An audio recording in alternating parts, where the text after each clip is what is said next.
Hey everyone, this morning I got to sit down with Kevin Fritz, one of the attorneys for Justin Baldoni and the Wayfarer parties, and I got to pick his brain on some stuff that happened in the case now that the Lively case is finally settled. This isn't a live stream, so unfortunately Kevin won't be able to see your comments in real time, but I am going to show you what he had to say, and I wish Kevin and his clients the best of luck as they proceed in the Stephanie Jones versus Jennifer Abel action. Thanks for watching, guys. Don't forget to hit the like button for me because it helps me out a lot, and I hope you enjoy it. The first thing I want to say to you is I heard that being a lawyer is just like on Suits. Is that true? Honestly, I've never actually seen Suits. You've never seen Suits? No, I've never. It comes up like on my feed, maybe because I'm a lawyer, and now Yeah. I'm in a case where there's a lot of like social media attention. Right. Is it the one that has like the redhead woman in it who's a lawyer, and she has Meghan Markle's in that one. sadly, I'm gonna have to like Google who that. Oh, is it? You mean? I'm sorry. So like the princess? Yeah, I just thought I finally met someone who knew less about Meghan Markle than I did. Even No, though people are always talking about her, so I only know her from that show. Yeah. Right. Okay. And she gave up the throne, or I heard it was not a very good representation of what it's like to actually be an attorney. So I was going to ask what your thoughts were on that, but if you haven't seen it, that's okay. I haven't seen it, but if it made it look, sexy or glamorous, it's definitely not that. Okay, so it's not true at all. No. No, I've heard a million times that it's like such a bad representation of what lawyers actually do and what trials are actually like, but it's fun to watch on TV. But I mean, to put a trial together, especially, what was going to be of this magnitude, it's a massive lift, and it's a massive amount of stress that you don't miss something, or that, the jury is not going to understand what you assume they will understand, right? Because we lived with the case for a year and a half, for example, this one. So it's not glamorous at all, unfortunately. Were you guys worried about, because of all the media stuff surrounding this, getting a truly unbiased jury seated? The Southern District of New York is large enough that I don't think it was going to be a problem. I mean, I'm 48 years old, and before this case started, I had never heard of either of Blake Lively or Justin Baldoni. Gotcha. So I think there's plenty of people out there who had not, and frankly, plenty of people who had more important stuff to do than to follow this case. Yeah. I think we live in a bubble, a lot of us who have been watching this, to where it's like it seems like it matters to everybody, but really there's so many people out in the world who are focused on so many other things. So, but I did hear something about from the last hearing you were at. Carol, who attended, told me that Miss Lively's attorneys had brought up juries being passive participants in the smear campaign. Can you explain that to me? That was strange to me too. It was almost as if they were worried that potential jurors had themselves commented on the case or the claims. Mm-hmm. I suppose they were referring to somehow in a negative fashion. But again, that presumes that everyone cares about Blake Lively. Yeah, well, I mean, maybe they were thinking they were going to get a jury full of Instagrammers, which I suppose is not impossible, but like probably not very likely. So, I think sometimes people forget, as you just said, there are real problems out there, including domestic violence. There's real issues out there, political, religious, socioeconomic. Well, there is a war going on, so there's that. Of course. That little. Minor issue. Little thing. Yeah. Okay, so you weren't like necessarily concerned about the jury, but this case did pick up a lot of media attention. I'm wondering, you kind of had two parallel battles going on. You have the litigation in court, and then there's one in the media. How much did the PR or the media issues, did that complicate the litigation, or did it affect your strategy at all? I don't think it complicated the litigation. It didn't affect strategy. From my point of view, it actually made things easier. Okay. Number one, because by showing the facts through text and emails and other evidence, we were able to show the public and change the public perception of the Wayfarer defendants, so that it has overwhelmingly moved in our favor in terms of the court of public opinion. Mm-hmm. So that was certainly very helpful, and that took a lot of effort. Given where we started from that New York Times piece in December of 2024 to where we are today.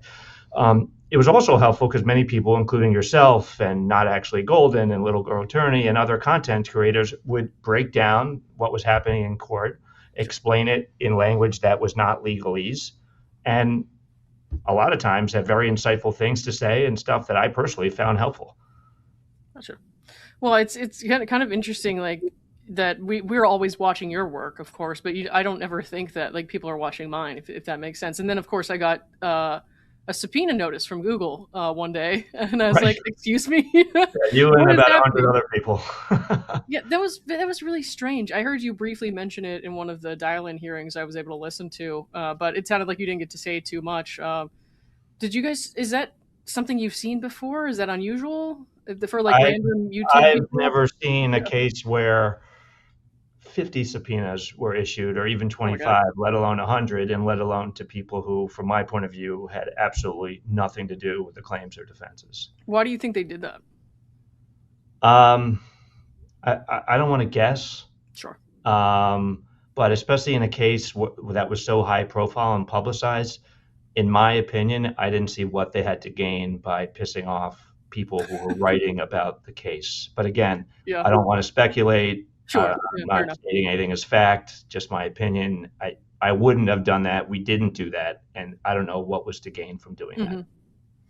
So, was there ever a point where you were about to file something, or new documents were going to come out to the public for the first time with new information, that you ever thought the public visibility of like Justin or Jamie would affect like the way that you would go about that, the way that you would disseminate that information, or did you ever worry about how that would affect them publicly? We wanted to disseminate as much information about the case publicly as possible within the rules of the court and within the law, and that's why we thought it was important at the outside of the case to get facts and evidence into the public sphere Hmm. in a way that was appropriate and legal. And as people probably saw when it came to sealing, there was not much that we deemed should be sealed. Maybe the names of clients Yeah. for other matters and whatnot, but we always wanted the public to see everything. And as I said earlier, I think as they saw more and more evidence come out, including from Blake's camp, which was kept under wraps for a long time, I think Right. people saw the full story and what was going on behind the scenes at on set, offset during the production, and then thereafter. Yeah. Was there ever a time between when you guys first sort of introduced some of this stuff, when it was still sealed, between when you first introduced it and when it was unsealed, that it was frustrating for you, like any of the attorneys on y'all's team or the clients, because the public didn't have the full story? Obviously for a while, especially when the Times piece came out and the action was first started, there had to be a good deal of restraint to not, launch into the media and say this is what happened. It had to be done in a certain way, in an appropriate way, in a way that was again legal. But Justin and Jamie and the other individuals, they always want to get the truth out there Hmm. because they knew that the truth would vindicate them, which it ultimately did, and would also show the public that they were in the right. Did you ever read the Times article before you decided to take a role in this case? I had not read the Times article. No. Okay. In fact, when I was first assigned to the case, which I believe was shortly after the CRD complaint was filed, I Yeah. was sitting in my living room, and I was told this is going to be a high profile case, and I turned to some of my extended family, and I'm like, "Who's Blake Lively?" My sister-in-law like fell out of her chair, like, That's so, fair. you Well, But unless then, you're, but then I Googled her and I was like, oh, she was the supporting actress in The Town, which I did really enjoy that movie. The one it's with Ben. interesting. That's what you saw her from. I started watching The Town, and I was like, I can't finish this movie. It's just not my type. Yeah. But you don't strike me as a Gossip Girl fan, so of course No, we're gonna know her no. from different things. Yeah. So it's I think my daughters had heard of Gossip Girl. oh, there you go. Okay, Yeah. I still think it's a good show. That's not a popular opinion with my audience, but I think it's a good show. So that's how I knew her for the most part. Anyways, um, when you met Justin, then you didn't have all this kind of background on him from what the press was saying. Did you think that there was something about working with Justin personally that would surprise people compared to the public perception of him at that time, like as you got to know him? If you meet Justin and you spend 2 minutes with him, he's an even greater person than what people know about online or in the media. I mean, he's one of these rare people that makes everyone feel special in the room. Even upon first meeting them. And obviously Justin gets a lot of the mentions or the headlines, but there was 4 other individuals whose lives were affected as well. Right. Jamie Heath, Jennifer Abel, Melissa Nathan, Steve Sarowitz, and they've had to endure this for 18 months as well. And half of those people, more than half, weren't even on set.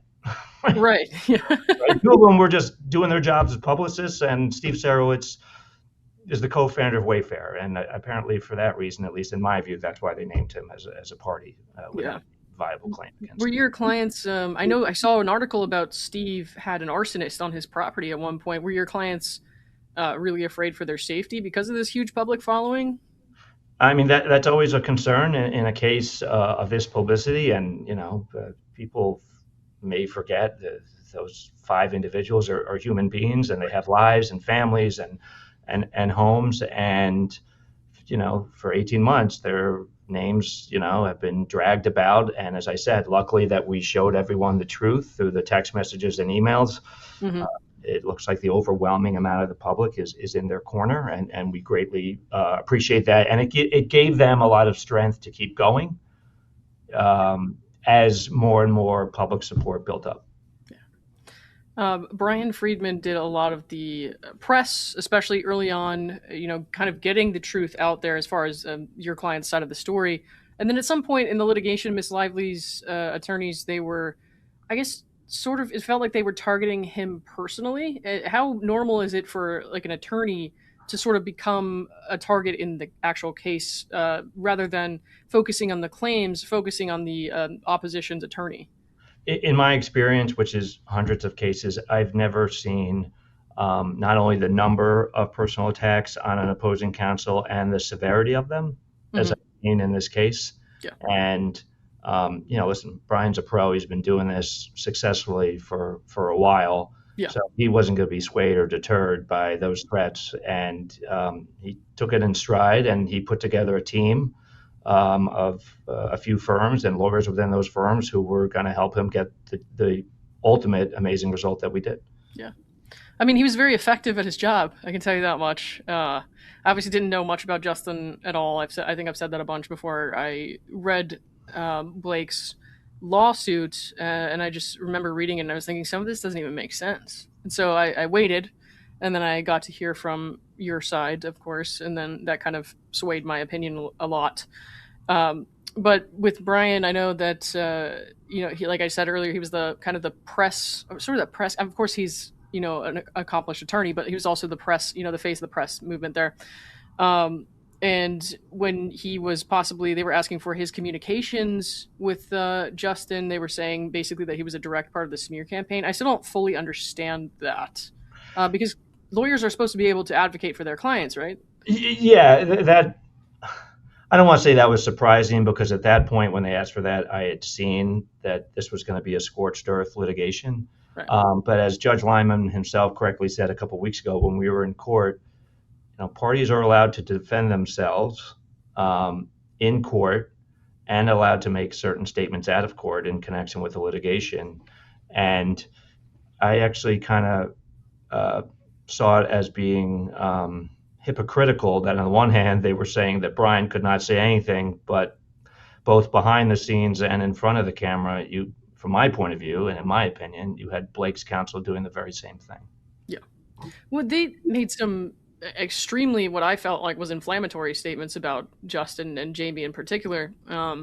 And so I was surprised that they would even fight it like that, because it's like you're kind of doing the same thing on the other side of the ball. And then I saw both sides had like charts of what the other one was saying. I was like, at this point, don't you just want to move on with your actual claims and your litigation? But I mean, I didn't know how normal that was. I think a lot of people didn't know how normal that was. That's not normal at all. And unfortunately, it's a fight that we had to defend. We didn't bring the fight on those grounds. That came from, in my point of view, the other side, and in my opinion, from the other side. Mm-hmm. But again, if they were going to say, well, these statements were made to these press outlets, it's only fair to show the court that the other side was doing similar things. Right. So I think a lot of people were followers of this case were kind of surprised that it ended in settlement. I think just I probably because of a lot of that animosity in the press from Miss Lively's side, and then of course attacking Friedman, and just it just seemed like there was no way she was ever going to settle. And I heard Brian talk a few times this past week. And it seems like maybe it's only been it was like a very short window of time where it was you guys started talking about a settlement and then it kind of happened pretty fast.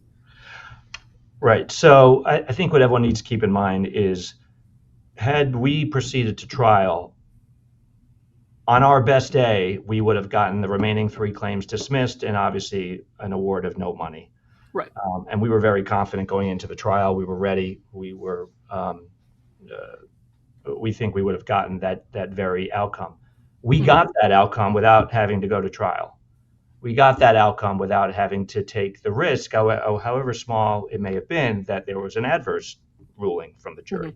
So we got that in exchange for nothing.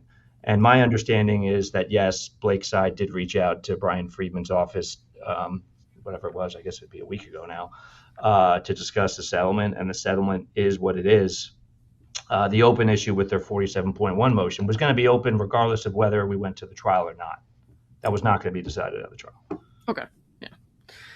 I think a lot of people are speculating based on the settlement who won and who lost. And I know there's a lot you can't really say when you go into settlement negotiations and whatever's decided there. What do you think about, people saying somebody won and somebody lost? Do you feel like there was a clear winner, or do you feel like everybody's just kind of moving on? So, in my opinion, Blake started this case with I guess 2 goals in mind. One was she had 15 claims. 2 of them for emotional distress she voluntarily dismissed when we pressed for her medical records that would have supported or refuted those claims. 10, Judge Lyman dismissed about a month ago on the summary judgment motion, and then the remaining 3 she voluntarily withdrawn. So I don't see how anyone can deem that a victory. The second thing she wanted was $300 million in damages. She got 0. So for me, that's another loss. Right. In my opinion, of course. Mm-hmm. And then with respect to this outstanding issue of the 47.1 motion, which I don't want to talk about a lot because it's still on the table. Right. But if you think about it, she's asking to be reimbursed fees, at least in part. She wouldn't have incurred those fees had she not filed the suit. So she's essentially saying, well, all right, I've spent whatever people are reporting, $30, $40 million. I want to get part of that back. Yeah. You didn't have to pay anything. Right. to achieve a dismissal of 15 claims and no compensatory damages. But, yeah. I can't tell the other side had to litigate. They're going to do what they're going to do, and we'll do what we'll do. How unusual is it to have a settlement where there's no NDAs? It is very unusual. It is so very this is unusual. this is not the norm. This is absolutely not the norm, but this was something that was very important to our clients, because they've always wanted to tell the public the truth. They've always wanted to show them the truth, and they always want to be transparent. Yeah. And that's why there's no NDA or confidentiality clause. Gotcha. Do you have any concerns that this kind of press battle might be going on forever without the NDAs? Because there's always going to be competing sides of that story. I think at some point it will die down. Okay. Probably when one side determines, okay, the narrative isn't changing. Everyone knows who everyone is. Sure. Regardless of what you put out there, it's not going to change people's minds. People have their opinion. They've reviewed the evidence. They've kind of staked their claim to their position. Mm-hmm. People are smart, and if they do their own due diligence and read what's factual, they draw their own conclusions, not what someone tells them to think. Yeah, I guess I was just thinking of, I didn't even watch the Johnny Depp Amber Heard trial, which is something a lot of people will compare this to, even though I think it was quite different. There was a whole marriage in the Johnny Depp Amber Heard trial, so I don't really find how it compares as much. But you'll hear something from Amber Heard in the press sometimes, or you'll hear something from Johnny Depp, and it feels like people are arguing about it online all over again. I'm like, it's been 4 years? So I was just curious as to whether or not anyone was thinking like, God, this is going to drag out for so long? Our clients are looking to put it behind them, right? Hmm. There's only so much of that that's within their control, right? Because for the most part, they've been defendants. They do have some affirmative claims in the other case Yeah. Right. involving Jones Works, but our clients are ready to move on. They want to move on. They never wanted this to begin with. Right. Yeah. The Jones case. You guys don't have a date for that, do you? There is a conference coming up in August. I don't have the exact dates at Okay. my fingertips, but that's obviously next Right. um, on the docket, so to speak. And also, Jennifer Abel still has her third-party claim against Jones Works in Hmm. what I call the main action, the lively action. Is there something else that you're going to have to do with that indemnification claim now, or will the judge just rule on it based on what's already been briefed? Yeah, we're waiting on a decision for our motion for conditional summary judgment. I'm not sure there'll be Oh, okay. further activity on that. Gotcha. Okay. Let me just check here. Do you think if the case had actually gone all the way to verdict, do you think that people would look at your clients differently today? Would they have a different perception of them than they do now? Essentially, all the evidence that would have been presented at trial, I think the public has seen 95% of that because it's Okay. all been unsealed over the last couple of months. So from a documentary point of view, I don't think there would have been anything new. What perhaps would have been new was live testimony and cross-examination. Hmm. And we were confident that, upon putting our witnesses on against whoever was going to be presented by the other side, that um, the truth would again be solidified, and Yeah. our witnesses were going to be credible, and their testimony would resonate with the jury. Do you think, like, if this had gone to trial, would it actually have lasted 6 weeks, do you think? Or do you think it would have been narrowed significantly? We were hopeful it would have been narrowed significantly. Of course, you never know. Yep. There were obviously a flurry of motions in limine and then motions to preclude certain experts and whatnot. So we were hopeful and confident that it would have been narrowed significantly. Again, if you take a step back and think who are truly the material witnesses, from our point of view, it wasn't many people. Hmm. How many of your trials, so I know you probably can't give me like a percentage, you know what I mean? But how many of your cases would you say, is it normal that your cases settle or versus proceed to trial most of the time? I would say maybe 1 out of 10 cases actually proceeds to trial. No. It's certainly more prevalent in an arbitration setting because normally you don't get a summary adjudication. They don't grant motions to dismiss or motions for summary judgment. It's very rare in an arbitration setting. They like to have everyone be able to present their evidence. So in an arbitration, you usually go all the way to the evidence you're hearing. In a Hmm. court setting, at least in commercial litigation or employment-related matters, it's rare. Yeah. I hear that. And then I hear a lot of times it's, I think Prof. Joe told me this. She's someone that I connected with recently. I don't know if you've ever seen her channel. Told me that most people settle on like the eve of trial within a couple weeks of when it's supposed to happen. Or is that normal? Um, Number one, preparing for trial is very time consuming and expensive. Right. And you never know what a stranger of 6 to 8, 10, 12 people, whatever it is, will do. And Right. so when you're faced with that situation, whether you're very confident in your claims or not, usually that's when parties realize, hey, everyone will go home for the most part happy, not totally happy, but there's a way to work things out. Hmm. And in this case, we were able to get the very same result we would have got had we been 100% successful at trial. Right. Sure. Yeah, because it's really hard to get your fees paid in federal court, I hear. So it was unlikely that she was going to pay the attorney's fees for your side, even if you won, right? We didn't have any affirmative claims left. Right. Right, those were dismissed, a few months ago. I think it was back in June. Yeah. So again, our best case scenario at the trial would have been dismissal of the 3 claims. Sure. We got that, and an award of no money Hmm. on her claims.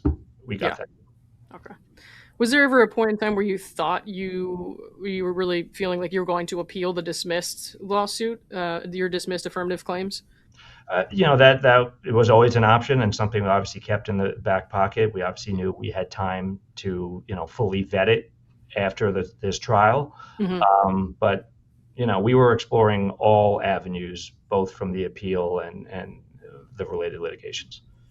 It sounds like that would have also been pretty hard on your clients, because even if you're in the right, it's like you drag this out for almost 2 years, maybe maybe close to 2 years. How long has it been now? It's been like a year and a half, I Been guess. about a year and a half. 18 months. Yeah. So I feel like that would just put them through a lot more pain. Honestly, I think a lot of people wanted to see, given the kind of celebrity drama outlook of like most like the TMZ types that are showing these things to people, they might want to see like what I almost call like emotional bloodshed from the side that they think is wrong. Um, but I gotta think like it's just not worth it at some point. Like you gotta think like rather than get like almost a revenge or like go after somebody, you gotta think it's just better to move on with your life, maybe. Yeah, listen, I can 100% appreciate that the public wanted to see a trial. They wanted to Yep. see us pursue this appeal, because it makes for good drama, or maybe it's entertaining on their side, or they want to see, what they are viewing as justice. But from our point of view, we got justice Yep. from this settlement, Hmm. and without the risk of going to trial. And Hmm. again, although there are no individual defendants left in the case, they are still obviously involved, and they still would had to have testified, and it can be draining, and everyone was looking to move on as much as they could.